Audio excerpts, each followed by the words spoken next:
All right, very special lecture today. We're going to be talking about Huffman coding. So as you can see from wait, no, that's completely unrelated. We're talking about something called Huffman coding, not HuffPost coding today. Daddy, why do you always make dad jokes?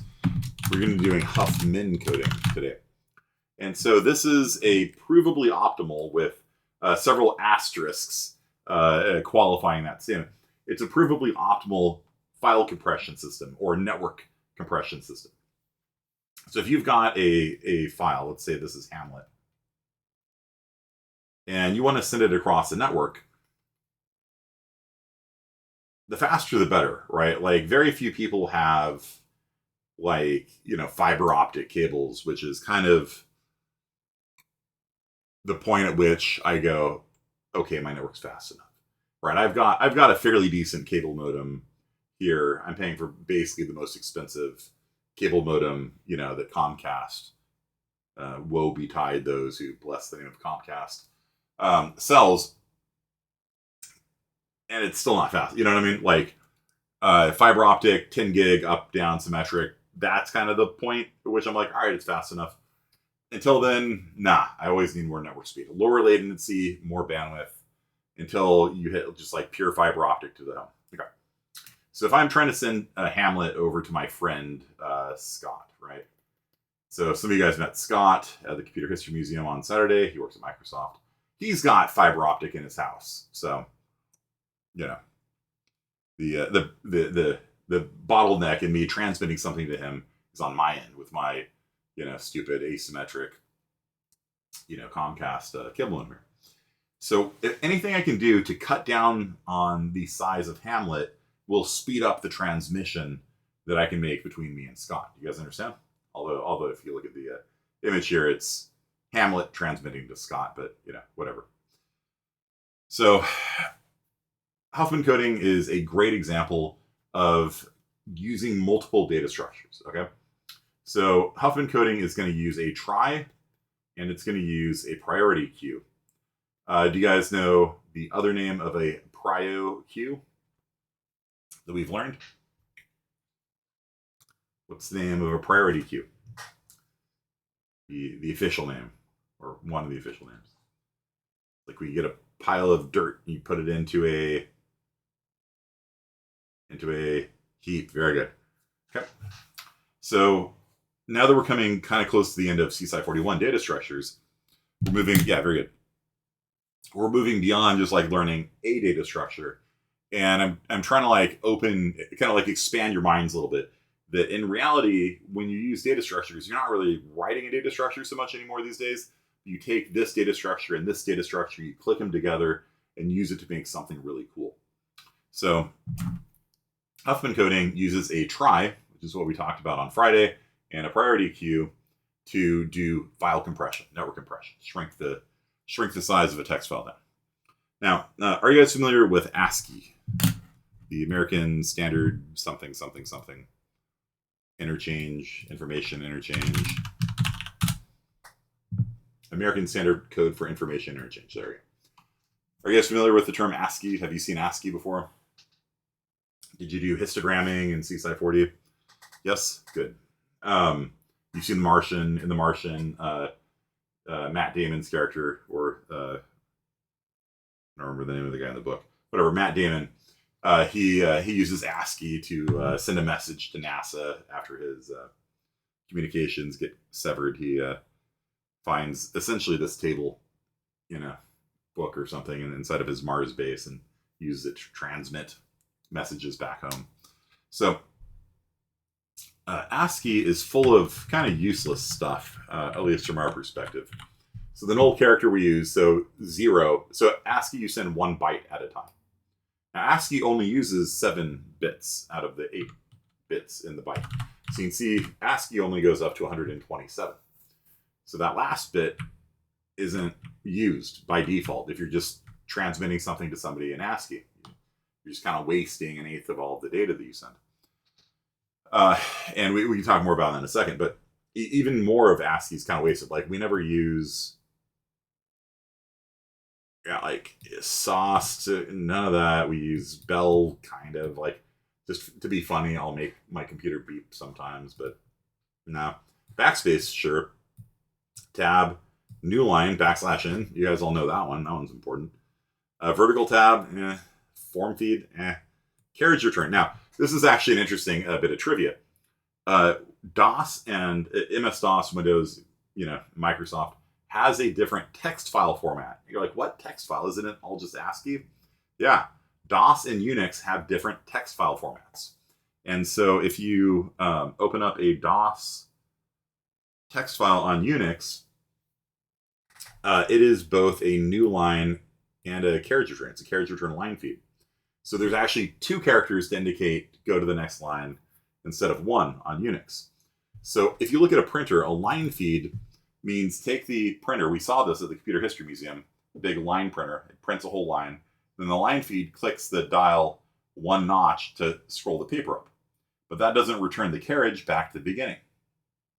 The carriage is the thing that actually does the printing. And so you have to do a carriage return and then a line feed to go to the beginning of the next line on DOS. On Unix, we just use line feed and it does both. And so you can actually see differences in text files. Let's see here. Cat, this is file 1 guy here. Okay, we got some things here. So we'll do Unix to DOS file 1.txt. So Unix to DOS is a utility, a standard utility you'll find on most Unix installations that'll actually translate between the Unix file format, text file format, and DOS, and then back, right? And so if you cat file 1.txt now, I'm gonna have to octal dump it, maybe. Okay. Well, let's see if we can do this. DOS to Unix file 1.txt. Yeah, you see that?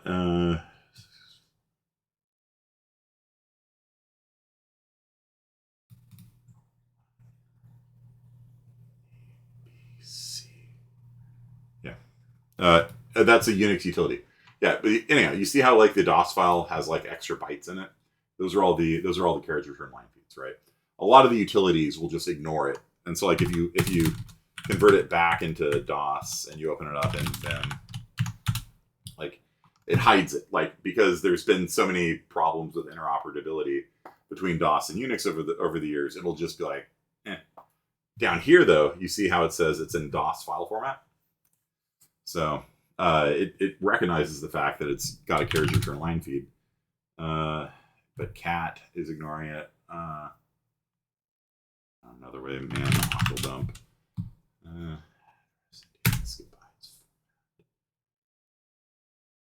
ASCII. We should say ASCII.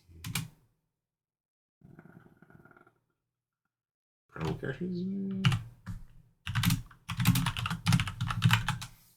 There we go. Okay. So we have it in DOS file format right now.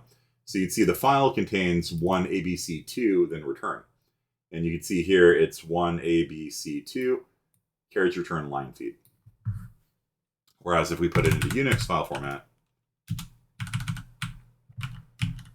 then you see it's 1 ABC2. Oh, no, Unix to DOS. No, wrong way. DOS to Unix. Let's put it back. There. If we put it into Unix file format, you see that /r is gone. So a little trivia for you guys there. That not all, like you're like, oh, it's just text. Yeah, even then, life finds a way, to paraphrase Jurassic Park. So some of these things are still used even under the hood, but we're kind of at a place now in computer science where like Windows machines will recognize a Unix text file format and just view it. Vim will recognize, oh, that's DOS file format and view it. But you'll occasionally run into problems where, like, I had a compiler once that just wouldn't handle a DOS text file. It just was like, nope, I'm not. That's got a carriage return in it. I am not touching that. So I had to write a shell script to convert all the files. It was Quake. I was actually compiling Quake on a supercomputer. And the supercomputer's compiler just was like, nope, I am not dealing with DOS text files. So I had to write a shell script to run DOS to Unix on every file inside of the Quake source code to get that to work. So it does crop up every once in a while.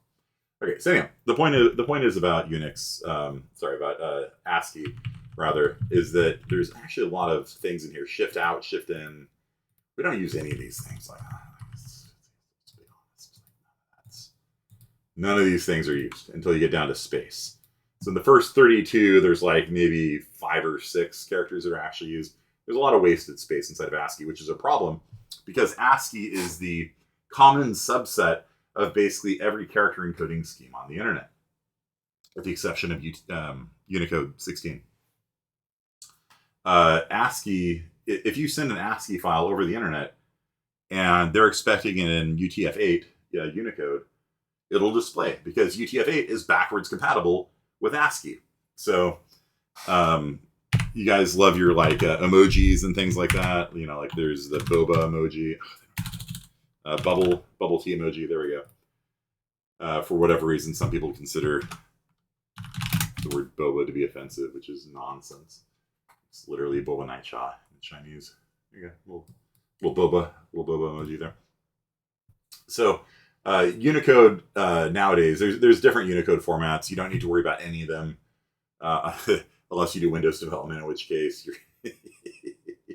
you're stuck using Unicode 16, which is terrible. But 90, 95, 98, 99% of the web is all what's called UTF-8 encoding. And that gives you ASCII, right? But that eighth bit's turned on. That means it's Unicode, and then you can have emojis. It has every Chinese character, every kanji, all of hiragana, all of katakana, all the Thai alphabet. UTF-8 has it all. And so let's see if we can look at some of the stuff inside of here.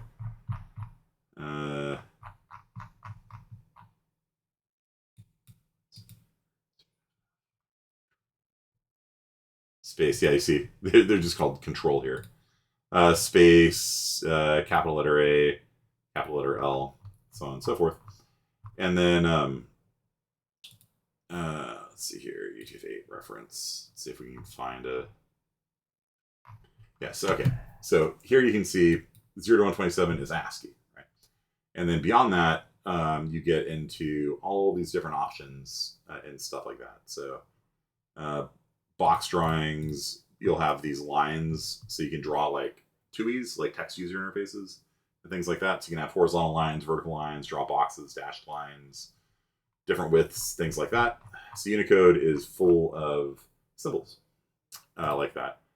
Let's see, punctuation, Greek, Coptic, mathematical symbols, Braille. Let's see what else we got here. Let's see, dingbats, emojis. Here we go. Plant emojis. If you just go through and, if you ever wondered what the character code was for the peach emoji, there you go. It's 127,825. Yep. Is the peach emoji. The orange is 127,818. Yep.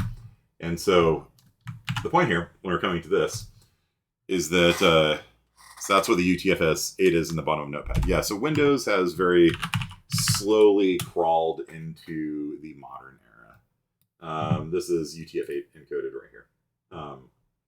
Back in the day, that 8th bit inside of ASCII, everybody fought over it.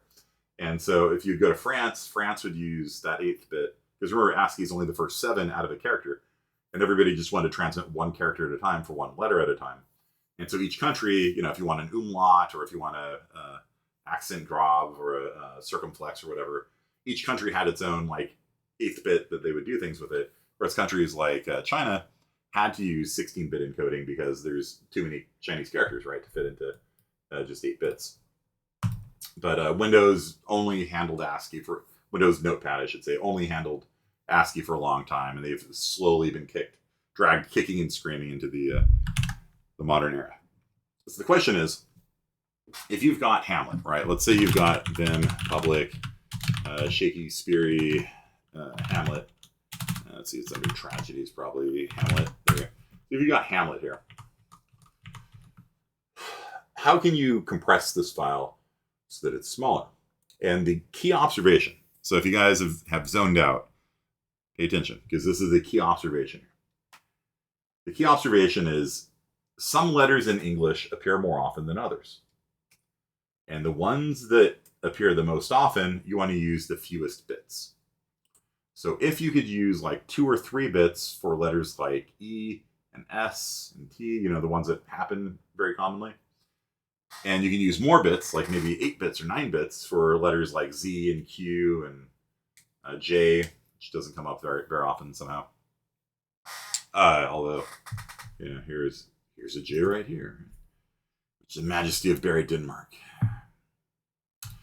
So then you have a win, right? So if your most common letters use less bits and your least common letters use more bits, then you have what's called a variable length encoding, and you can actually compress your file Hamlet here down at a pretty good ratio of like, you know, 1.5 to 1, something like that. Do you guys understand? So less bits for the most common letters, more bits for the least common letters, net win. You have a net win. Okay. So how do we do it? Cool. So give me a sentence that you want to compress. Hopefully one that has some repetitive letters in it, right? If you just give me A, B, C, D, E, F, G, then all of them are equally likely, and I can't do anything with it, right? So give me a little meme sentence or something, not too long, because I'm going to be doing this by hand. Give me a sentence that hopefully has some like some letters. You know, it doesn't have to repeat, but like some letters should be more common than other letters. A small fox jumps over the lazy paladin. Jose. Yeah. You know, yeah, I cannot pronounce vague. All right, I like that one. All right. So I cannot pronounce vague. This is the string we are going to, and it even cited it. Amazing. Okay. I cannot pronounce vague. That is what we are going to compress. All right. So first thing we do is we histogram it. So step one is to histogram. You guys know what histogramming is? Counting how many times each letter appears. You're going to histogram it. So how many times does the letter A appear? How many times does the letter C appear? So on and so forth. And I could do this by hand, or if I was smart, I would have written it already. CD into histogram. Ooh, there's 2 of them. Which one? Interesting question. I have to enter a file name. Interesting. Call this file vague. It's vague. I'm going to delete the period. So this and vague, and there we go. So here is our histogram. Yep. I'm going to ignore the spaces and the punctuations and things like that. So we've got a lot of 1s, a lot of 2s, 1, 4. Oh. Yeah, let's sort it by count. Sure, why not? Okay. That's okay, I guess. It's okay. We can do something with this. Okay. So now that I've got the histogram, then that was easy. It's very easy when you have it done already. You know what I mean? I did this as a homework assignment for CSI 40, I believe. I'm just going to keep this histogram over here. That's the carriage return symbol, and the space I'm going to get rid of as well, because keep things simple. You guys understand? That's how many times each letter appears. N appears 4 times. O appears 3 times. You guys with me so far? Nothing too crazy. If you wanted to do histogramming today, I would probably do it using an unordered map, right? So, in fact, maybe that's how I do it. No, maybe just use an array. Yeah, just use an array. But you could do a map. You guys remember unordered maps? So you just map a character to a count. And every time the letter A appears, you just say square bracket A plus plus. And you just increment the... I wonder if I do that. I know I've done that in some of my reference implementations. Read one character at a time. Okay, we'll read one string at a time. For every character in the string, uppercaseify it. and then it just uses the index. Okay. Yeah. I know I've demonstrated it here before. I might have just been in some of the demo code. But you can use an unordered map to do it very, very quickly. Like a couple lines of code to histogram. Okay, so we got our histogram. Now, here comes the fun part. So now we are going to repeat. We're going to do a loop. Loop until 1 is left. Okay. We are going to pop the pop 2 min, the 2 minimum histograms, histos, I don't know. I don't have a word for this. These things. Pop the 2 minimum. So we're going to do loop. So we're going to pop the 2 minimum. Make a new node from the sum. And then push it back into the histogram list. And we are going to build a tree, which I'll show you guys in a second. But it's not a tree, it's a trie. And so that part here, I'm going to show you in a second. But here we have our histogram. What are the two, what data structure would be really great at always telling you what the minimum value is? I'll give you a hint, it's on the screen already. What data structure is really useful for saying, give me the minimum value over and over again.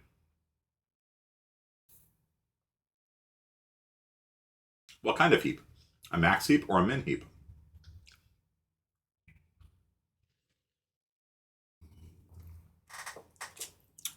You guys got it, a min heap. So this is what I mean when you guys know data structures. And he's like, man, wouldn't it be really nice if there's some data structure that just keeps giving you the smallest value over and over again? Then your coworker's like, you mean a heap? Heap, what's that? It's very useful having taken this class, let me tell you. So we're going to pop off T and V. Boop. They get deleted. And they're going to build a trie. So I'm going to scroll over here. And I'm going to show you how this works. So T with its count of 1. And V with its count of 1. And then I make a new node called TV that has a count of 2. Technically, it doesn't need a name, but it kind of helps me keep it straight. And then TV gets inserted into the priority queue. TV 2. And we do this over and over again until the priority queue has 1 element left in it, which is going to become the root of the tree. Okay, so P and R comes out next. P and R get deleted. And these guys, each time you pop somebody off that you've never seen before, they become their own new tree. So we actually grow this tree from the bottom up. The intermediate node that we create is got a count of the sum of the 2 children that we just popped off. So PR is going to come up into here with a count of 2. We do this again for L and G. Delete. L we've never seen before. G we've never seen before. And so we are going to make LG with a count of 2. Look, life's good. All right. Now we've got 2 people that we've never seen before. So we've got E and U and A and C. So I'll just do both of those. E and U. E with a count of 2. U with a count of 2. And that's going to make a new node called EU with a count of 4.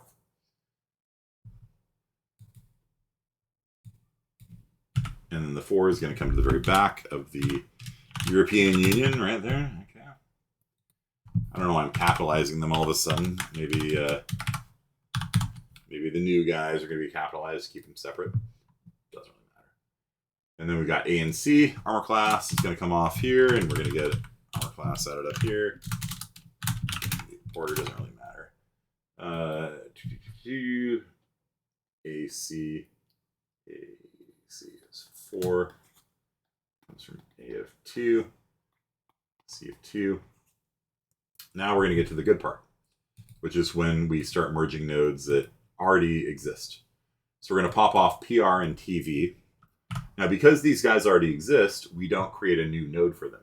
Instead, what we do is we pop them off and just link the ones that already exist. So PRTV comes up like this, the count of 4.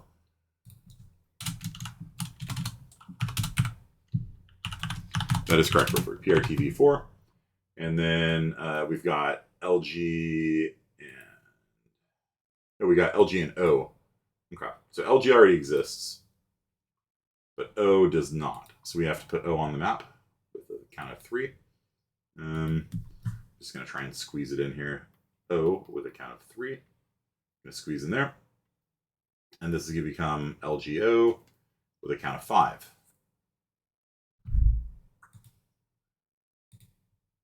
Yeah, so that works. You just constantly pop the 2 minimum ones off, make a new node, LGO, count of 5, and you just keep doing this over and over again. And your tree starts off as a whole bunch of individual trees. By the time you get to the end, because you don't make a new tree, if EU is already on the map, you don't make another EU node. You just use the one that's already there. Then they'll all eventually merge together into a root up at the very top here. So AC and N are going to come off the list here. ACU. And then we can have a new node because we've never seen N before. 4 here. So we have ACN. Almost the ACM, right? Count of 8. Almost done. ACN. Can. Thank you for spell checking me. One note. Why do I fix everything I touch? EU and PRTV. So PRTV is over here. And EU is where? Right here. Maybe, if I'm clever, I can actually move this. Just the actual position of these things don't. Just like maybe.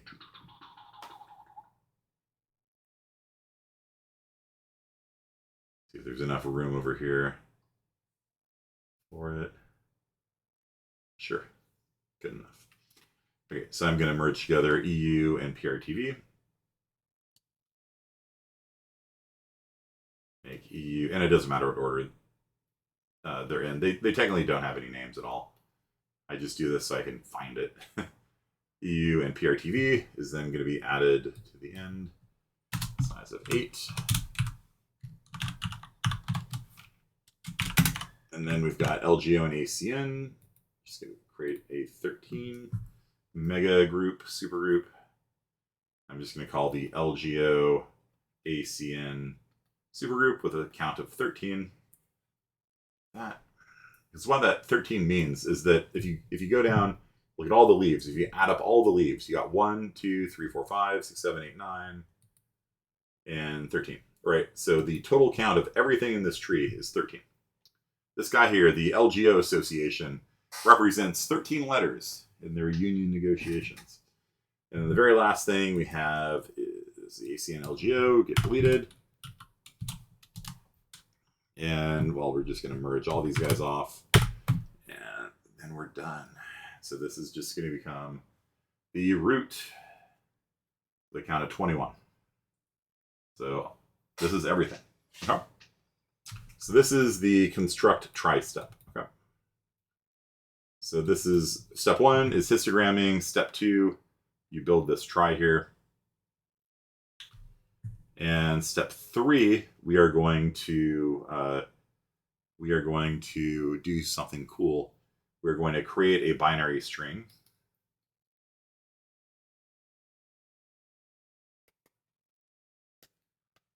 for each letter using the try.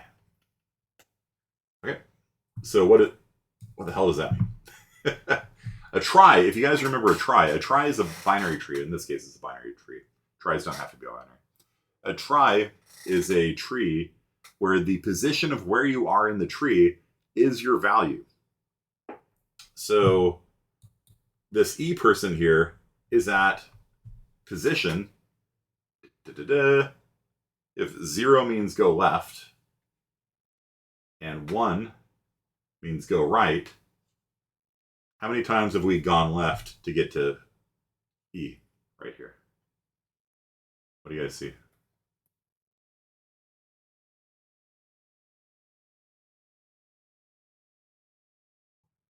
3 times.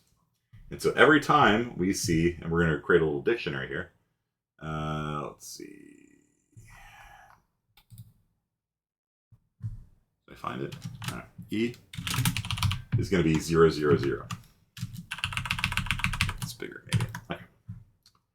So E is 0, 0, 0. So every time in my email, every time, or we're doing Hamlet or whatever, every time the letter E appears, instead of sending the full 8-bit byte ASCII representation of E, instead I just transmit 0, 0, 0. 3 bits instead of 8.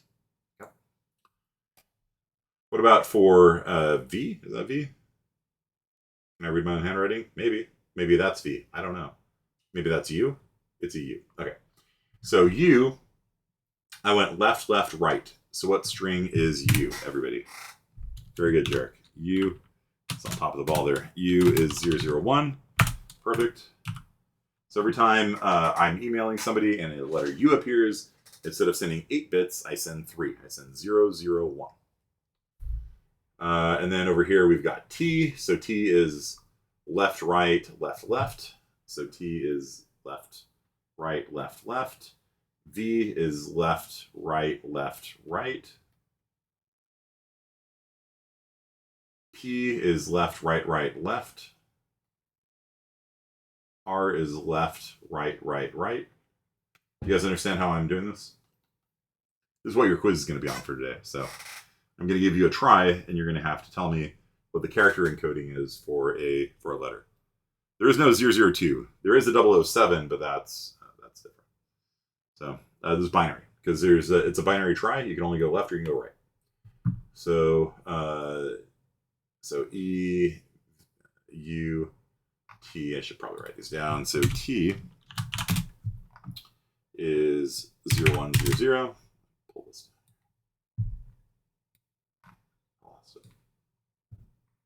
down. It's scrolling so slowly. T. And then V is 0101. You notice how these guys with the lower counts have more bits.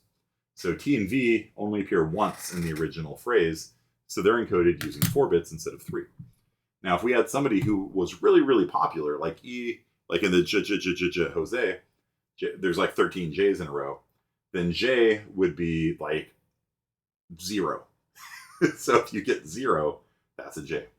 Then everything else would be like 1, 1000, 1001, that kind of thing. So Huffman coding, the more popular a letter is, the higher up, the closer to the root it is. Because remember, we build it from the least common up.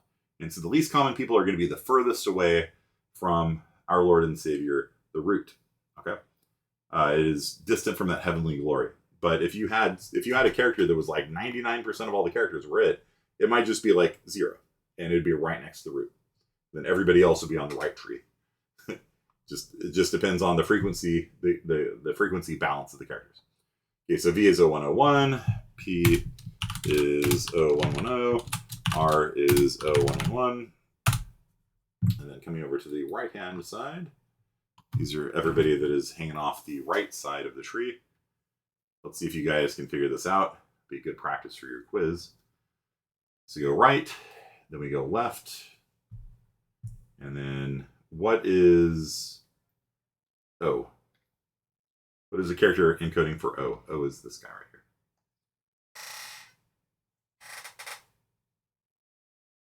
here. Good. It is 1, 0, 1. Let's move the.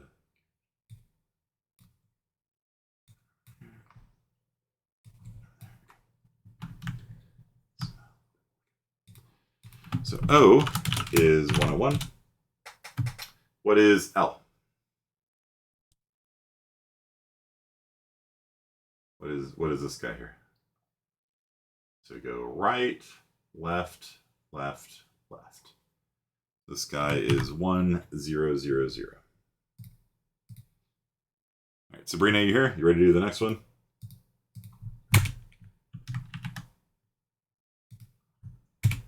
Okay, so L is 1, 0, 0, 0. What is G? If I can read my handwriting, I believe this person here is G.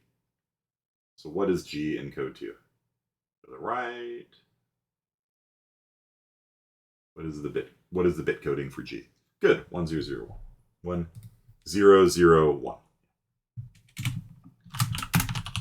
Good. Very good. Wallace, you can do the next one,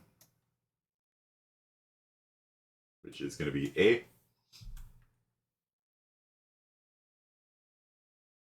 Go to the right, go to the right, go to the left, go to the left. Is 1100. Very good, very good, very good, very good. You guys got this. You know what's funny is that this is actually a junior level topic. Like they don't believe that freshmen can learn this. This is typically the final project I do with people in CSI 41. Depends on my mood. But having you guys code this is harder than doing it conceptually. But it's not that bad. I break it up into multiple homework assignments and things like that. So I know, Burford, you're disappointed. 1101. And then finally, N is just 111. Cool. 26, we learned this in BSTs at the same time. Cool, cool, cool. Yeah. Did you code it or did you just learn about it? Did you write the Huffman coding code? Just learned about it, yeah. Yeah, we're just going to do it conceptually this semester because I want you guys to do RPG 42 instead. But if you want to see what it looks like,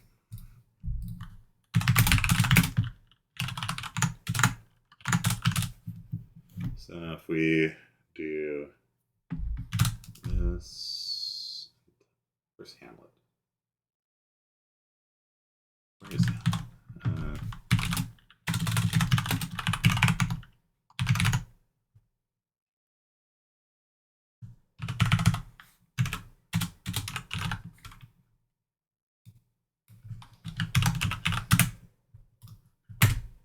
So Hamlet compresses down at 1.6 to 1.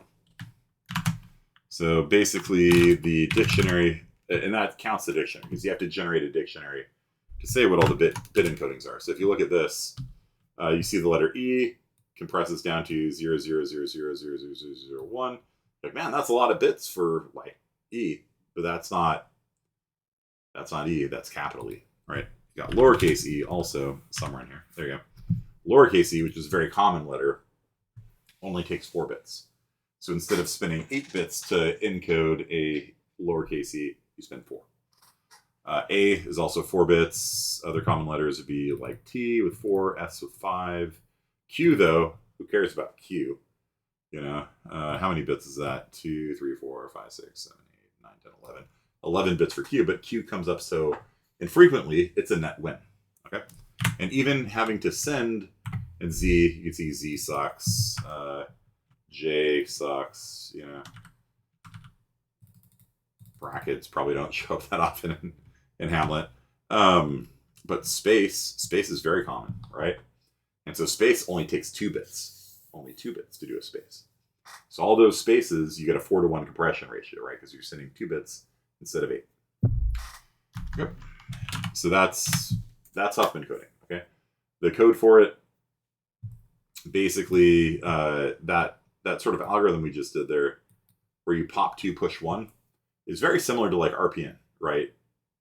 You pop the top two things off the stack, do a computation, push the result back on. The only tricky part is you've got 2 data structures. You've got the min heap that's telling you who to process next, and then it has to tie in with pointers or something. You got to figure out how to do that. Is it a min heap containing a pointer? What does it contain? Like, how do we hold this? You know, how do you connect the 2 data structures together? That's the challenge with the Huffman coding assignment, really.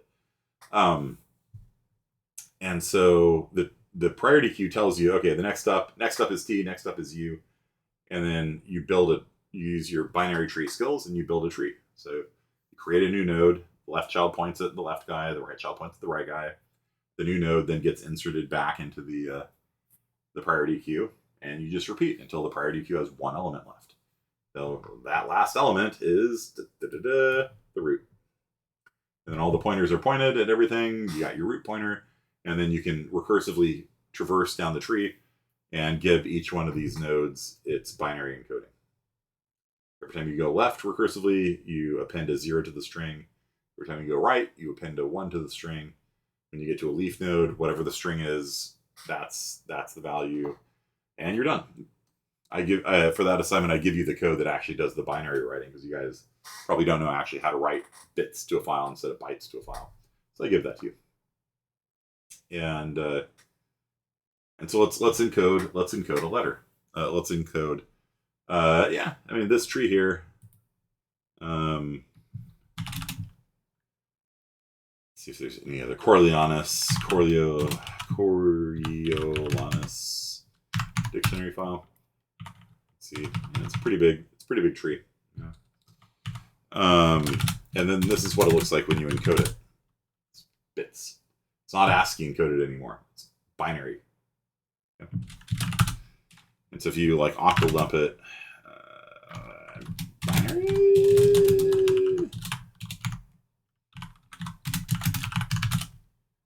That's octal.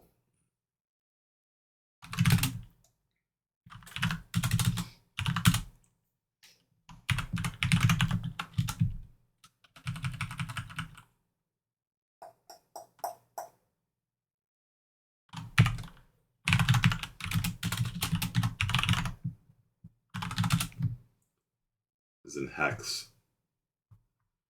So each digit in hex corresponds to 4 bits. So it lets you read binary faster. So this is the Shakespearean play Coriolanus compressed using that dictionary. This is the index over here on the left-hand side. That's the index in the file. It's not actually outputted. And this is what it looks like encoded. So if you look at the size of Coriolanus.inc, it is compressed down to 100K.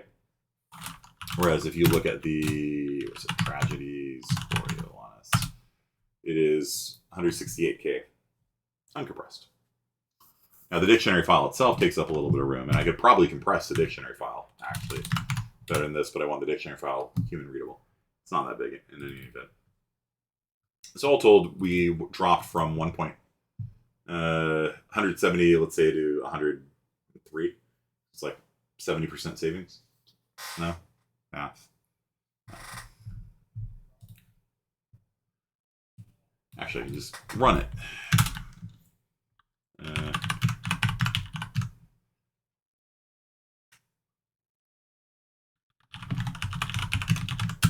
Compression ratio is 1.6 to 1. So for every 1.6 bytes in the input file, we got 1 byte in the output file. Pretty cool, huh? And you use this. It's a fairly fast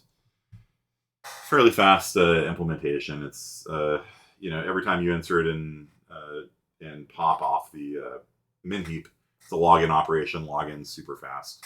No big deal there. You have to process in bytes anyway when you're working with stuff. So yeah, just basically an extra login operation per byte, which is nothing. And then encoding it, and then traversing the tree is like an order in operation. Sure. Again, that's not something you'd really notice. So you can really do this in like real time. I mean, ideally you want to have as much data at once so that your dictionary is as optimal as possible. But a lot of times people will compress these things on like a floating window. So they'll take like a K of data at a time, Huffman code it, and send the dictionary for that K of data and the compressed data. And that usually packs down smaller than the original data if it's text files. And so modems used to do things like that. And then Olson's talking about zip compression. Yeah, so Huffman coding is optimal, again, with asterisks on that, which is like you're not looking at words, you're looking at letters, right? So it generates a provably minimal encoding for problems of this type, where you're trying to find the minimal encoding for each letter in a file. You can do better than that if you look at like words, right? Because in English, we use words. It's weird, right? It's not just random letters we're sending it to people. We're not just like sending this to people, right? Like we say words and stuff like that. And so if you look at things at like the word level, then you can actually pack it down smaller because, you know, I mean, think about it. Like when we were at the Computer History Museum, they actually had a code book for telegrams, which is what people called texting back in the Civil War time, right? And so they would have this dictionary, and when you like, uh, yeah, somebody says LOL, you know, OMG, um, you know, that compresses down better than, you know, even Huffman coding would give you. Does that make sense? Because LOL is laugh out loud, you know, that's however many letters that is. Like that's 3 letters, you're getting like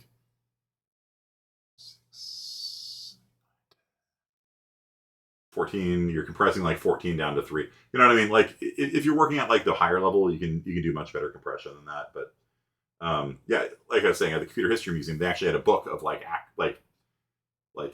like what we would consider like these modern day like, you know, acronyms, except they were just completely like random. It was like if you type aardvark, aardvark. So the Western Union person would type aardvark, and that means, oh, my sincerest condolences. Please tell your sister. And then it would have a blank. So you'd say aardvark. I will be there Thursday. You know. And so the aardvark would replace this whole like stock phrase of like, you know, I'm so sorry, you know, I'll be there on, you know, might even just be like aardvark, you know, Thursday. And so they could compress that whole message down into just 2 words. And then this whole booklet that had just like, and if you say ruffle stump, then that means, oh, congratulations on the birth of your new child. And, you know, it has this whole like, you know, it compresses down very well because, you know, telegraphs, you know, the telegraph wires were limited by the speed of the people that could type. And, you know, the more words you have to type, the slower it goes, right? So it was kind of cool. It was kind of neat looking at how they compress things back in the day on the telegraph. Feeling FOMO, it was a cool trip. My daughter kind of hated it. We were walking out in the rain. We walked over to Google headquarters in the rain, and she was cold. Not necessary for this class. Yeah, it's not necessary. It's not necessary, but you know, learning about computers is pretty neat. Yeah, dots and dashes. Yeah. So then the letters themselves would get encoded into the dots and dashes of. It's like the A would be, what is it? In Morse code, it's actually a little bit Huffman encoded already, right? So if you look at Morse code, right? The more popular letters are only 2, right? So E1, right? Zeros and ones. 0, 1, 0, right? 0, 0, 1, 0. J 0, 1, 1, 1. Z 1, 1, 0, 0. So the less common letters in Morse code are more dits and dots, right? Now you might be like, well, how do you hear the difference between an E, and an I, right? That's ambiguous. If I said the signal that I'm sending you is dot dot, you have no idea if I just sent you EE or I. And so when you do Morse code, you have to learn to put little pauses in between your letters. You go dit dit, you know, did it, did it, you know, I would be dit dit did it, did it, I, right? So there's actually like a breathing sort of pattern. And if you're bad at Morse code and you just like, okay, what is I again? You go I did, you know, where am I? You lose track of what you're doing. Then the person will write down the wrong letters, and so you have to get good enough at Morse code that you don't confuse a S with an I and an E, right?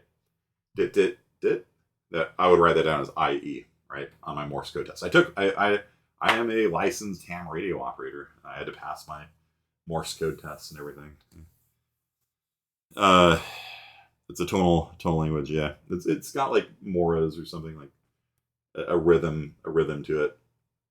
So when somebody's transmitting, you have to like sync up with the rhythm that they're typing at. And when you're bad, I only pass the basic test. Like they type fairly slowly, so they go boop boop boop, and you go G, and then they go boop, boop, boop, boop, H, you know, whereas when people are good, like, and you just sit there and you just write down the message, you know, from ear. It's kind of fun. It's a cool skill.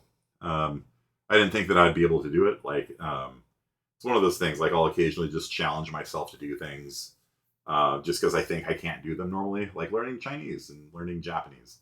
It's one of the biggest reasons why I learn them is just because I'm terrible at languages. And so I just push myself to do things that I'm bad at so I get better at them. And I didn't think it would be possible for me to learn Morse code, or I didn't think it was possible for me to memorize The Raven or Hamlet's soliloquy or any of this stuff. And so I did it, you know, just to prove it. So let's go ahead now and encode a message. So if we wanted to go back and encode, I don't know if I want to do the whole thing. That's going to be annoying. I cannot pronounce vague. Let's just move it down here.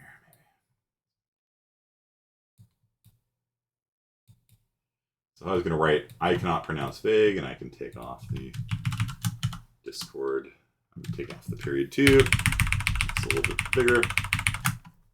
All right, so I, did I delete the I? I did.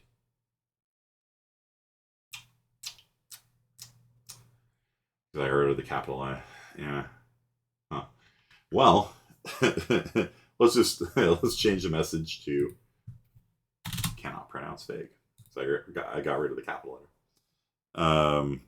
You didn't even know it was a thing you can achieve in the modern day. Yeah, there's I think modern ham radio tests don't require Morse code anymore. And there's like 5 tiers of ham radio licenses, and that controls like which channels you can talk on and stuff like that. Examinations, amateur radio license, amateur, general technician. Let's see here.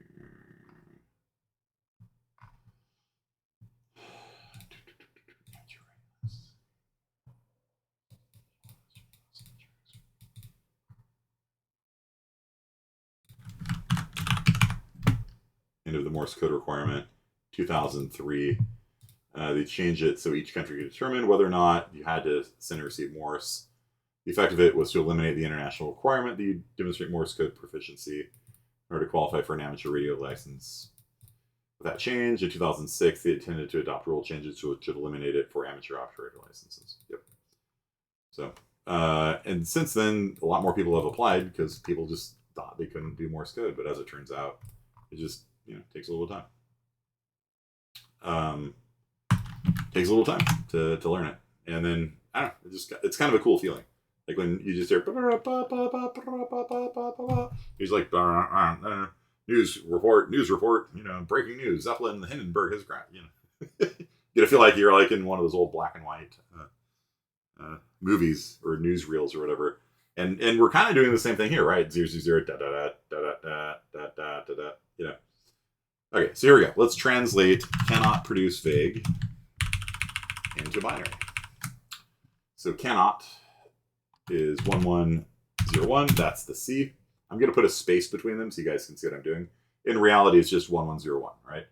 And then the A is 1100. N 111, 111. O is 101.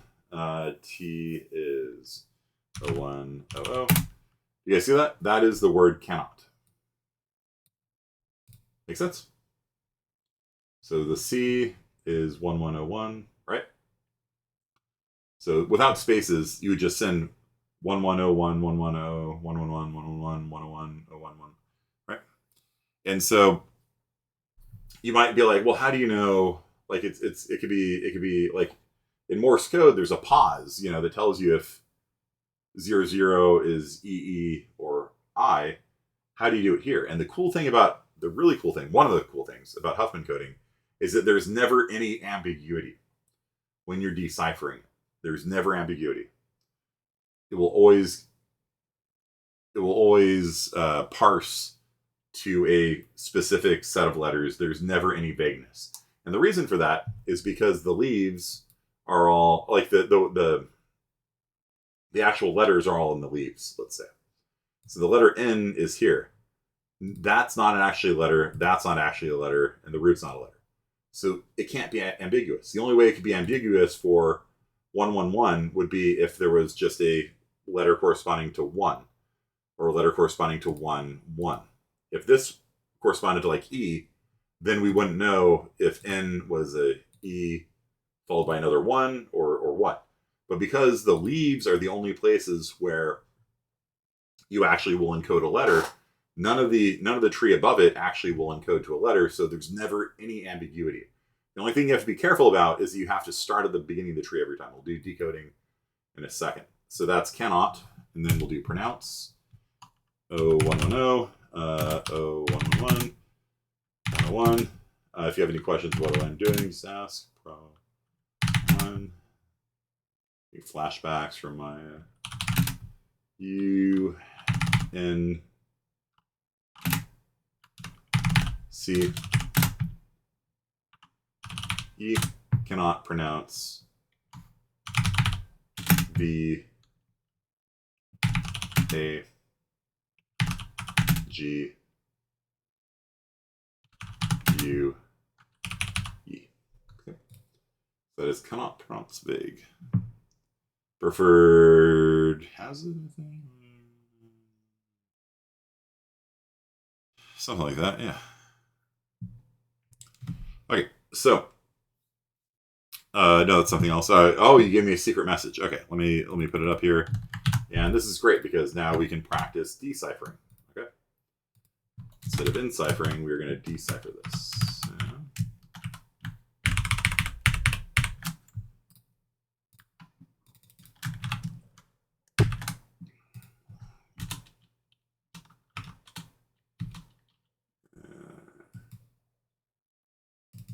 Change the color here.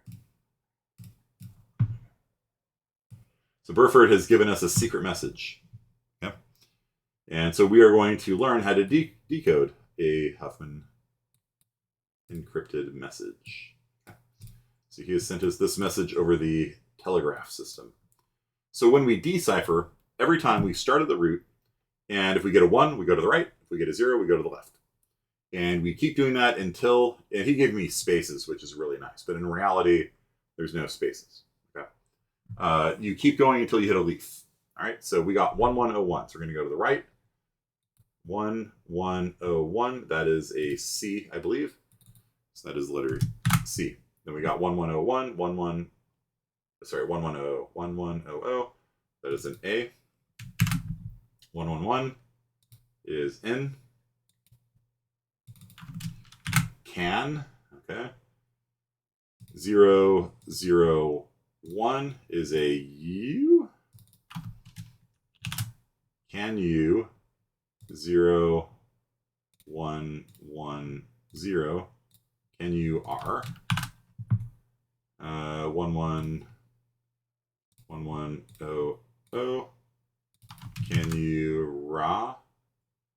0111. Can you RAR?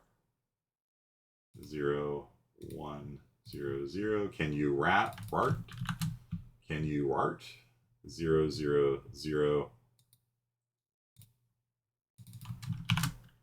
Can you RART? Can you RART? I don't know how you got the first R. I might have done it wrong. Was it can you part? Can you party? I see. Let's see, did I do it wrong? Okay. 0110. Oh, yeah. I can't read my own handwriting. I'm like, that's an R. Can you party?